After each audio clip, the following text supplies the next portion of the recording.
Hello everyone, नमस्कार। Start करते हैं दोस्तों 14 मार्च का एडिटोरियल। देखते हैं कि आज के एडिटोरियल में क्या मेन है।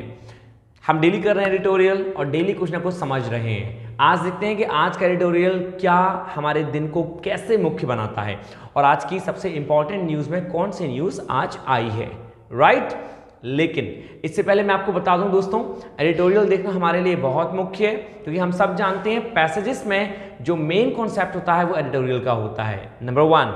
सेकेंड पार्ट, जब हम एडिटोरियल पढ़ते हैं तो हम अपनी इंग्लिश को बेहतरीन ही नहीं बल्कि उसकी अंडरस्टैंडिंग पावर को भी बहुत उच्च कोटि का मतलब बहुत बेहतरीन बनाते हैं। तो आपको दोस्तों दोनों तरफ से पढ़ना पड़ेगा। नंबर 1 इसलिए भी कि भाई मेरी रीडिंग एबिलिटी जो है, मेरी रीडिंग हैबिट जो है वो बनी रहे, और सेकंड इसलिए भी दोस्तों कि हाँ, जब हम रीडिंग अच्छी करते हैं तो अंडरस्टैंडिंग खुद ब खुद अच्छी होती है। इनिशियल पॉइंट पे जो स्टूडेंट्स स्टार्ट करते हैं वो रीड करते हैं तो उनको समझ में नहीं आता, तो उसमें घबराइए मत, जस्ट मेक योर हैबिट। आप अपनी हैबिट बनाइए पहले कि हाँ हम स्लोली समझें, एक लाइन समझें and that's more than enough, फिर 2 लाइन समझें दैट्स प्रीटी कूल, फिर 3 lines 4 lines outstanding and the things can go on, right. शुरू के इनिशियल डेज में समझ में नहीं आता, लेकिन बाद में सब चीज़ समझ में आने लगती हैं जब हमें वोकैब्स याद होने लगती हैं, जब हम धीरे धीरे समझने लगते हैं हर एक लाइन को, राइट। तो दोस्तों प्लीज़ इनको आप जरूर पढ़िए और जरूर देखिए, and if you have any doubt और any question then don't forget to comment me, ठीक है। And the last point which I want to say before starting the session, don't forget to subscribe. यदि आपने subscribe नहीं किया है channel को तो please please please do subscribe, do like and do share. आप शेयर जरूर करें वीडियो को, सब्सक्राइब जरूर करें और लाइक जरूर करें, and don't forget to comment me. यदि कोई बात है तो आप प्लीज़ कमेंट जरूर करें। आपके फीडबैक हम लोगों के मोटिवेशन के लिए बहुत जरूरी होते हैं, ठीक है। चलिए स्टार्ट करते हैं दोस्तों आज का एडिटोरियल और देखते हैं क्या है आज के एडिटोरियल में।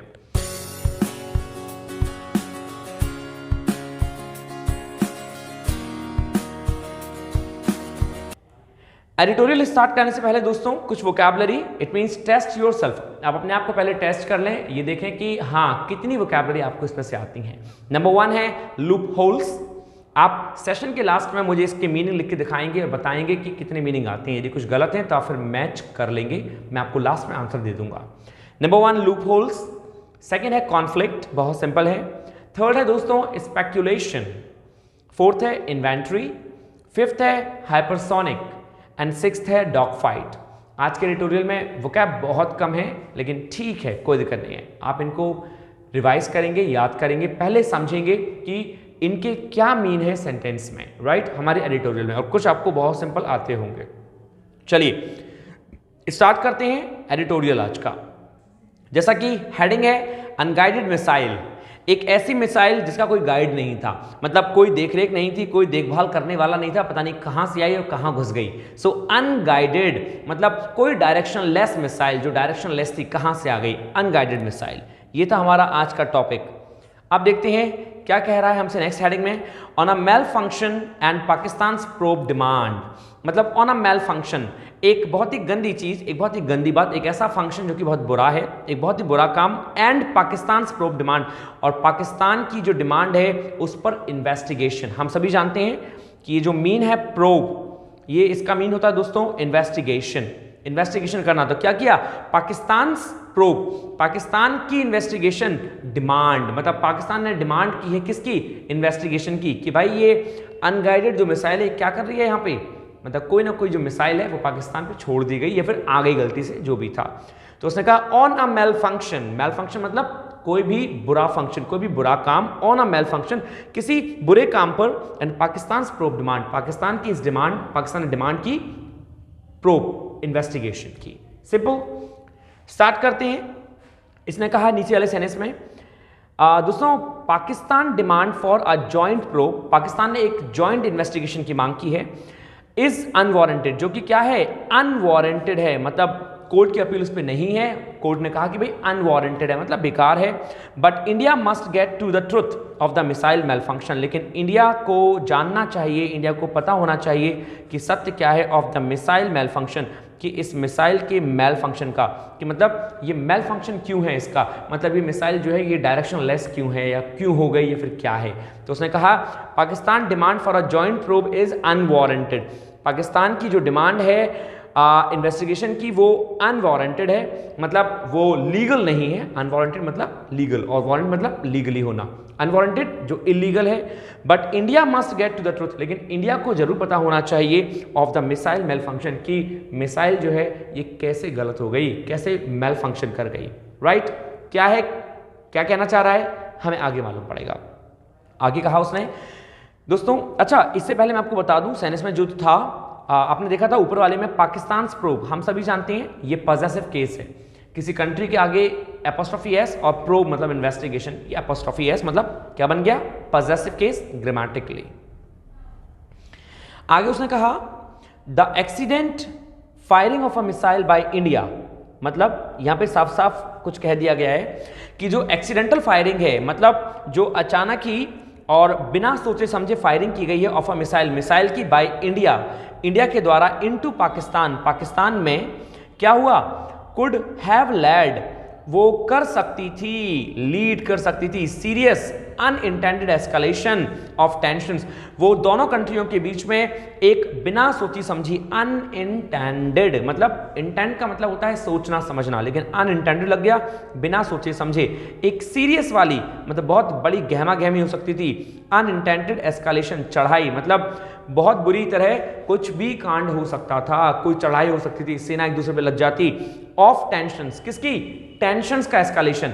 एक तो होता है एस्केलेशन ऑफ द मिलिट्री, एक होता है एस्केलेशन ऑफ टेंशंस, मतलब टेंशंस छा जाती हैं। यहाँ पे टेंशन का मतलब दिमाग का दर्द नहीं है, यहाँ पे टेंशन का मतलब है तनाव, दोनों देशों में तनाव जो है एस्केलेट कर जाती है, बढ़ जाती, between the two nuclear armed countries. और यहाँ इंडिया और पाकिस्तान को क्या बताया है, न्यूक्लियर आर्म्ड कंट्रीज, मतलब ये न्यूक्लियर पावर रखती हैं, तो इन दोनों कंट्रीज के बीच में क्या बन जाता, तनाव बन जाता। दोस्तों यहाँ आर्म्ड जो है वो एडजेक्टिव है, ईडी लगाने से काफी लोग समझते हैं कि ये क्या बन गया, वर्ब, लेकिन नहीं, यदि नाउन के पहले आ रहा है, कंट्रीज नाउन है, तो आप इसको एडजेक्टिव ट्रीट करेंगे।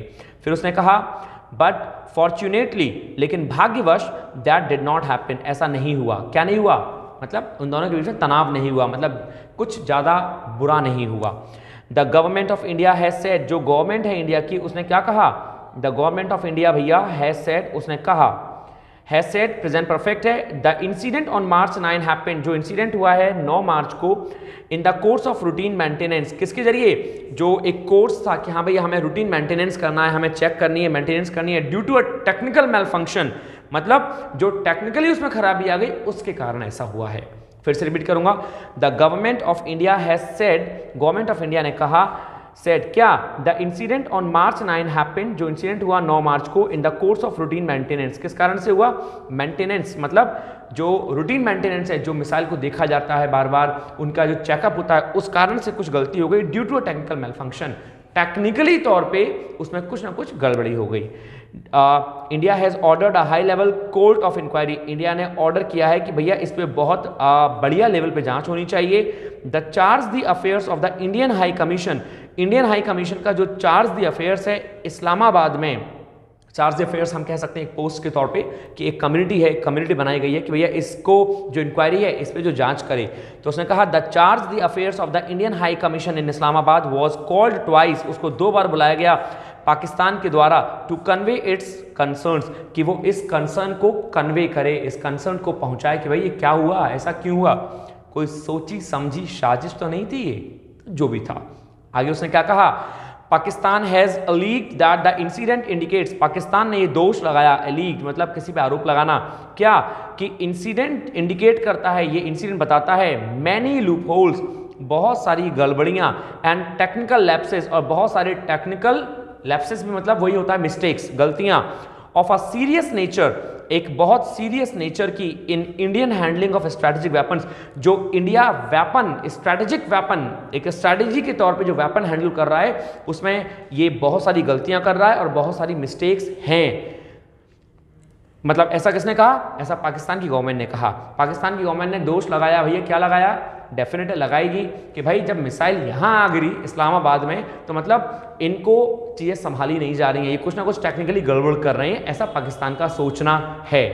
राइट, आगे कहा इस्लामाबाद, अब बात इस्लामाबाद की आ गई, तो भैया Islamabad which term the inquiry as ordered by India as insufficient demanded a joint probe. दोस्तों ये ध्यान रखिए, ये देखिए इस्लामाबाद यहाँ पे सब्जेक्ट है, और यहाँ इसकी जो वर्ब है वो है demanded a joint probe. Islamabad ने डिमांड की है एक जॉइंट प्रोब की, एक जॉइंट इन्वेस्टिगेशन की, जैसा कि अभी पहले भी हमने पढ़ा था कि जॉइंट इन्वेस्टिगेशन की इस्लामाबाद ने क्या की है, मांग की है।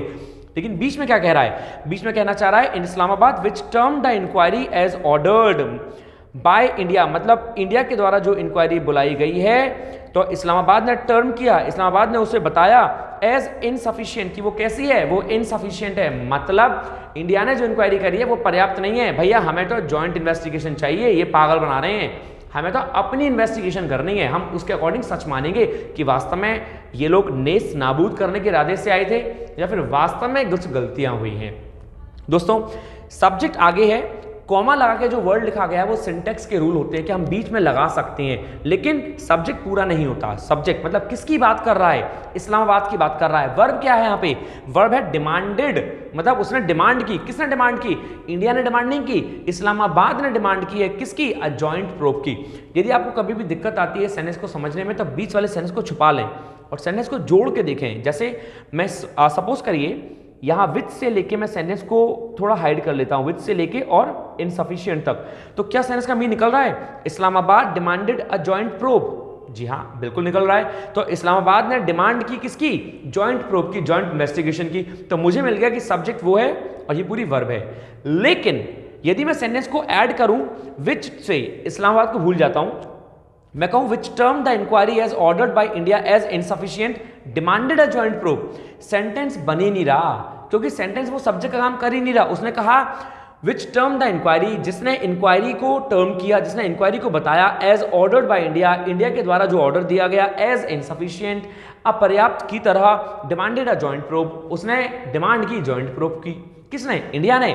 तो भाई इंडिया के लिए तो उसमें साफ साफ दे रखा है India as insufficient, India as insufficient, ordered by India, India के द्वारा ऑर्डर दिया गया। जब ऑर्डर इंडिया की वर्ब है तो डिमांडेड कैसे हो जाएगी, ऑर्डर इंडिया की वर्ब आ गई तो डिमांडेड वर्ब इंडिया की नहीं है, मतलब डिमांडेड वर्ब किसी और की है, इसलिए हमने पहचाना कि वो वहां से सेंटेंस जुड़ रहा है। आप सेंटेंस को तोड़ के देखें, शुरू शुरू में आपको डिफिकल्टी होगी लेकिन स्लोली स्लोली आप आसानी से पहचान जाएंगे कि सेंटेंस को कैसे ऐड किया जाता है और कैसे मीन निकाले जाएंगे इसके, राइट। आइए आगे, उसने कहा इट हैज ऑल्सो सॉट, मतलब उसने ये भी खोजा, उसने ये भी पाया, हाँ इट हैज ऑल्सो सॉट, उसने ये भी पाया the involvement of the international community, मतलब पाया का मतलब सीख, मतलब खोजना होता है यहाँ पे। तो इट हैज ऑल्सो सॉट, उसने ये भी मांग की कि भैया इन्वॉल्वमेंट किया जाए इंटरनेशनल कम्युनिटी का to promote strategic stability in the region, कि प्रांत में एक स्ट्रेटेजिक स्टेबिलिटी की जाए, इस चीज को जानने के लिए कि हुआ क्या है मेरे देश में। It has also sought the involvement of the international, मतलब पाकिस्तान ने यह भी मांग की है कि इंटरनेशनल कम्युनिटी को प्रमोट किया है कि यहां भी इन चीजों पर ध्यान दी जाए रीजन में कि हुआ क्या है। It has also sought the involvement of the international community, मतलब इंटरनेशनल कम्युनिटी को प्रमोट किया है और उसका इन्वॉल्वमेंट खोजा है, मांगा है उसने। फिर उसने कहा as it moved closer to India, जैसा कि ये क्लोज आ चुका है इंडिया के, कौन आ चुका है, इन रिसेंट ईयर्स, हाल फिलहाल के सालों में, द यूएस। अब हमें मालूम पड़ा कि ये जो इट का यूज है दोस्तों, ये इट लगा है किसके लिए, यूएस के लिए। अभी तक हमें नहीं मालूम था लेकिन जब हमने आगे पढ़ा तो हमें मालूम पड़ा एज इट मूव्ड क्लोजर, जैसा कि क्लोज आ चुका है टू इंडिया, इंडिया के हाल फिलहाल के सालों में, the US has suspended it's fixation, US ने टाल दी बात, यूएस ने टाल दिया it's fixation with the conflict, इस झगड़े में फिक्स होना बिटवीन द टू नेबर्स, दो पड़ोसियों के बीच में। क्योंकि हम जानते हैं कि इंडिया और यूएस के रिलेशन अच्छे हैं, तो भैया यूएस ने क्या किया कि भाई देखो तुम्हारा मामला है, तुम देखो, मुझे पे नहीं देखा जाएगा, तो उसने फिक्स करने से क्या किया, सस्पेंड हो गया, टाल दिया। फिर आगे क्या कहा, but the fear of nuclear escalation, लेकिन न्यूक्लियर एस्केलेशन, बढ़ते हुए न्यूक्लियर का जो डर है वो क्या हो गया, इन द रीजन, इस प्रांत में, is very deep in Washington strategic thinking, Washington की जो थॉट है, मतलब वॉशिंगटन जो स्टेट है हमारा यूएस का, उनके जो विचार हैं वहाँ के पॉलिटिकल पार्टीज के, उनके विचारों में ये बहुत ही डर भर गया कि अबे तेरे के ये क्या हो रहा है, यहाँ पे तो स्ट्रैटेजिक मतलब जो न्यूक्लियर है वो एस्केलेट कर रहा है, बढ़ रहा है, तो ये क्वेश्चन जरूर बन गया। उन्होंने एक बार को टाल दिया कि भाई तुम्हारी दिक्कत है, तुम लोग समझो, लेकिन फिर भी उनके दिमाग में ये चिंता भर गई। दोबारा रिपीट करूंगा, बट लेकिन the fear of nuclear escalation, बढ़ती हुई जो न्यूक्लियर की चीजें हैं, region, in the region is very deep, वो बहुत ज़्यादा गहरी हैं in Washington strategic thinking, Washington की इस स्ट्रैटेजिक सोच के लिए, राइट, कि आखिर क्या हो रहा है ये। आगे बढ़ते हैं।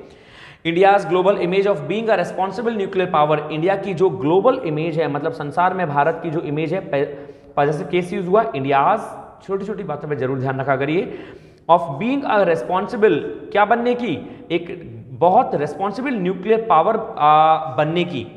इंडिया की जो इमेज है ऑफ बीइंग कि भैया इंडिया क्या है, एक रेस्पॉन्सिबल न्यूक्लियर पावर है, has been built over decades, वो बहुत सालों में बनी है। भाई कितने सालों में, डिकेड्स, बहुत सालों में, of restrained words and thoughtful action, और किस कारण से बनी है कि वो ज़्यादा कुछ कहता नहीं है लेकिन रखता क्या है, थॉटफुल एक्शन रखता है। मतलब जैसा कि हम जानते हैं कि भारत में एक ऐसा देश है भारत जहाँ पे बहुत विचारवान लोग पैदा होते हैं, बोलते कम है, एक्शन बहुत थॉटफुल है उनके। तो इन कारणों से इंडिया ने क्या किया है, एक अपनी इमेज बनाई है रेस्पॉन्सिबल न्यूक्लियर पावर की। ठीक है, आगे, the security of its nuclear command, जो सिक्योरिटी है इसके न्यूक्लियर कमांड की and technical capabilities has never been in doubt, वो कभी शंका में नहीं रही हैं। दिस इंसिडेंट फ्रेज दैट, ये इंसिडेंट जो है वो बताता है, थोड़ा डरा हुआ सा बताता है, एंड मेजर्स, और ये मेजर में नापता है, तोलता है, क्या, must be taken to restore the confidence, कि वो उसे करना चाहिए रिस्टोर, कॉन्फिडेंस को रिस्टोर करना चाहिए, कॉन्फिडेंस लेना चाहिए किसका, ऑफ द इंटरनेशनल कम्युनिटी, जो इंटरनेशनल विदेशी कम्युनिटी है इन इंडिया, भारत में।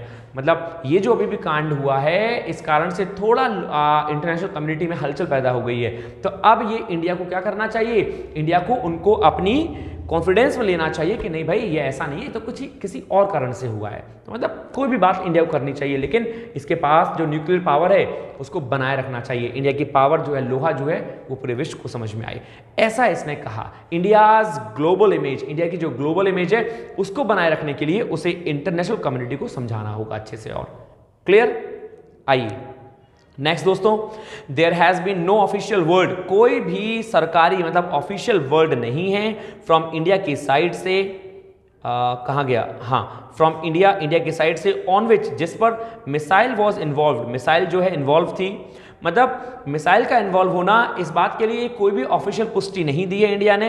विच पाकिस्तान है सेट, जो पाकिस्तान ने कहा, landed 124 kilometre inside the territory, कि भैया ये हमारे क्षेत्र में 124 किलोमीटर अंदर जो घुसा दी है इन लोगों ने मिसाइल, ये घुस आई है, इसका भाई क्या करूं मैं। लेकिन इंडिया ने कहा भाई, मतलब कोई भी ऑफिशियल स्टेटमेंट नहीं दिया कि मिसाइल हमारी है।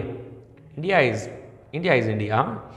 द डिस्क्रिप्शन बाय पाकिस्तान, और भैया जब पाकिस्तान के द्वारा डिस्क्रिप्शन मिला, पाकिस्तान ने डिस्क्रिप्शन दिया, क्या दिया, that the missile was travelling eight 3 times, कि भैया तुम्हें मालूम नहीं है कि वो मिसाइल कैसी थी, भैया वो 3 गुना स्पीड से थी साउंड की। महाराज ऐसी मिसाइल मैं पहली बार देखी कि वो 3 गुना कैसी थी, स्पीड में थी, साउंड से, एट 40,000 फीट, 40,000 फीट पर, and is a surface to surface missile, और भैया वो तो surface to surface, land to land मार रही थी, बेंगलोर से छोड़ी जाती और कहीं और जाके भैया मेरी सिटी को बर्बाद कर दी थी। तो उसने कहा भैया इतनी सारी चीजें हमने देखी हैं, has led to a speculation, जो हमें बताता है, स्पेकुलेशन का मतलब होता है अनुमान, इससे अनुमान पड़ता है, दैट के the accident involves the BrahMos supersonic cruise. ओ तेरे की, उसने कहा कि ये एक्सीडेंट बताता है कि ये हो ना हो, ये ब्रह्मोस सुपरसोनिक क्रूज मिसाइल की तरह था, which is now in the inventory, जो अब इंडिया की इन्वेंट्री में है। इन्वेंट्री इन द सेंस जो चीज हमारे पास ऑलरेडी सुरक्षित है उनका इन्वेंटर करना, इन्वेंटर इन द सेंस उनकी काउंटिंग, जो इंडिया की काउंटिंग में है कि हाँ भाई हमारे पास ब्रह्मोस मिसाइल हैं। ऑफ इंडिया 3 सर्विसेज, इंडिया की 3 सर्विसों में से जो ब्रह्मोस मिसाइल की एक सर्विस है, हमें मालूम है कि इंडिया के पास ये चीज है, और लगता है कि यही एक ऐसी चीज थी जो इतनी तेज गति से यहां आई थी, और वो तो भैया बर्बाद कर दी थी, वो तो बच गए बल किसकी कृपा है भगवान जाने, लेकिन बच गए। ऐसा किसका कहना था, ऐसा पाकिस्तान का कहना था, राइट, जैसे कि इसमें साफ साफ लिखा हुआ है। मैं आशा करता हूं कि आपको समझ में आ रहा होगा, सिंपल है। आगे इसने क्या कहा, India became a member of the missile technology in technology control regime in 2016, India जो है बन चुका है a member of missile technology control regime in 2016।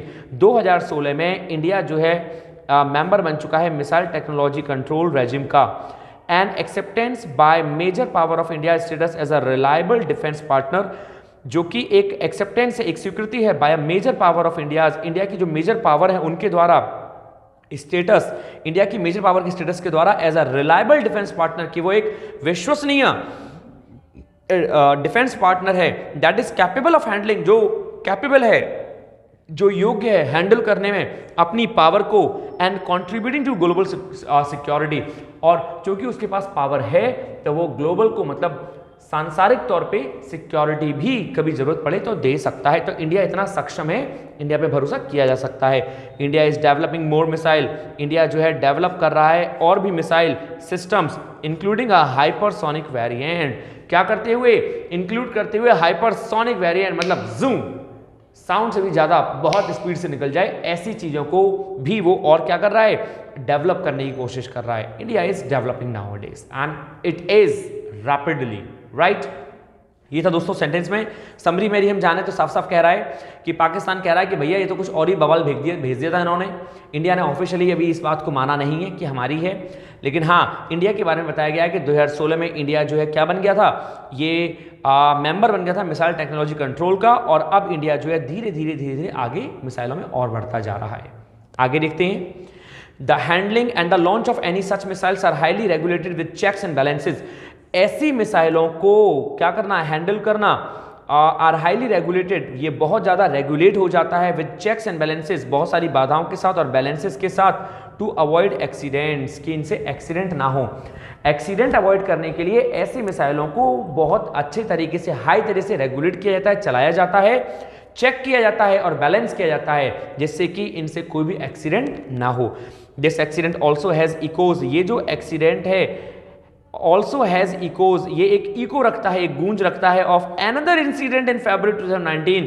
ये याद दिलाता है उस इंसिडेंट की जो 2019 फरवरी को हुआ था, a day after the Balakot air strike, एक दिन के बाद जो कि बालाकोट एयर स्ट्राइक हुई थी, as fighter jets of India and Pakistan were engage, जैसा कि इंडिया और पाकिस्तान के जो फाइटर जेट हैं वो इंगेज थे, वो भिड़ रहे थे इन अ डॉग फाइट, एक बहुत कर्री फाइट में, नियर द एलओसी, एलओसी के बगल में एन, और वहां पे एक MI-17V5 क्रैश हो गया इन बडगांव शॉर्टली, बडगांव में अचानक ही, after take off from Srinagar, जिसने कि टेक ऑफ किया था श्रीनगर से, किलिंग इट्स पर्सनल, जिसमें उसके खुद के लोग मारे गए जो चढ़े हुए थे ऑन बोर्ड, जो उसमें यात्री थे, and a civil on the ground, और जो सिविल थे किस पे? ग्राउंड पे, वो सब मारे गए।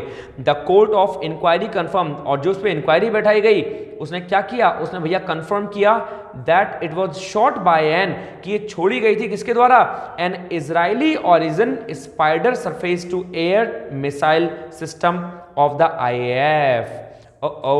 मतलब ये IAF के द्वारा छोड़ी गई थी, जो कि इजरायली ओरिजिन, इसका जन्म कहाँ हुआ था? ये मिसाइल कहाँ गई थी? इजराइल ओरिजिन से थी, जिसका नाम था spider surface to air missile, surface to air मारती थी ये, system of the IAF, Indian air force, मतलब इंडियन एयरफोर्स की ये मिसाइल थी जो कि इजरायली ओरिजिन थी, इसका नाम था spider surface to air missile. मतलब हाँ ठीक है, 2019 में एक ऐसी गलती हुई थी तो उससे मालूम पड़ता है कि भाई ये थोड़ा इररेस्पॉन्सिबल है, लेकिन हमें यही प्रूव करना होगा कि हम इररेस्पॉन्सिबल बिल्कुल नहीं है। ऐसा इस सेंटेंस में इसकी थोड़ी सी समरी आई, ठीक है। आगे देखते हैं। India must leave no space for any doubts, India को नहीं छोड़ना चाहिए कोई भी स्पेस किसी भी डाउट के लिए। About its capacity to handle nuclear, कि भाई कि वो सक्षम है पर्याप्त कि वो न्यूक्लियर को हैंडल कर सकता है, एंड अदर मिलिट्री एसेट्स, और बाकी जो मिलिट्री एसेट्स हैं उनको भी हैंडल कर सकता है। That objective can be achieved, ये जो उद्देश्य है ये पाया जा सकता है, विदाउट अ जॉइंट प्रोब, बिना किसी जॉइंट इन्वेस्टिगेशन के, विद पाकिस्तान और एनी इंटरनेशनल इन्वॉल्वमेंट, जिसमें पाकिस्तान और इंटरनेशनल तरीके पे किसी अदर कंट्री का इन्वॉल्वमेंट ना हो। बट लेकिन, अब लेकिन में मतलब कुछ विरोध में बात हो गई, क्या कह रहा है? But the objective must be achieved nevertheless, लेकिन फिर भी किसी भी तरीके से जो ऑब्जेक्टिव है वो भैया अचीव होना चाहिए, मतलब उद्देश्य जो है वो जरूर अचीव होना चाहिए। लेकिन हाँ क्या हो सकता है, ये जो ऑब्जेक्टिव है, जो पहला वाला सेंटेंस आया था दोस्तों यहां से, दैट ऑब्जेक्टिव से कैन बी अचीव्ड, ये पाया जा सकता है बिना किसी इन्वेस्टिगेशन के। अब पाया तो जा सकता है, लेकिन हमें मतलब नहीं है, हमें तो किसी भी कंडीशन में, बाय हुक और बाय क्रुक, ये चीज पानी पानी है कि हमारे पास ये पावर होनी ही होनी चाहिए और इंडिया हैंडल कर सकता है।